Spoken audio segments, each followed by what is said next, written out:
Eto mga idol, tatalon nga pala itong babaeng ito at ito nga pala ay napakalupit at napakataas. Pakinggan nyo to.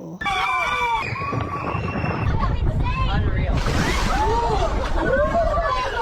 At dito naman mga idol, ganito naman ang style ng babaeng ito at tatalon din niya na sobrang napakataas. Diyos ko po, pinapanood ko pa lang ay talagang nakakalula na how much more pag ako nakaiya, baka himatayin ako.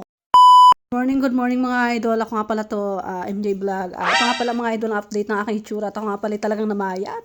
At ito nga pala mga idol, kahit naman ako namayat, ay talagang nagpa-eksiran ako ng buhok. At pangmas na naman ninyo, talagang mukha na akong tikling.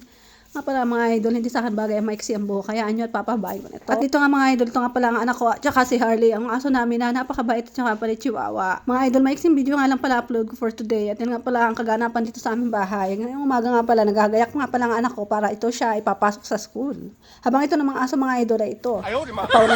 Kakagising nga lang pala nito mga idol, napakabait nga pala ito pero matapang. At dito sa video na ito mga idol ay mukhang pinapagalitan ko ang aking anak at dahil nga meron kaming pinagtatalunan na siyempre, ano man naman, pag nanay ka na, tatanungin mo ang anak mo, at ayan nga po ang kanyang resulta, at simangot na nga pala ito.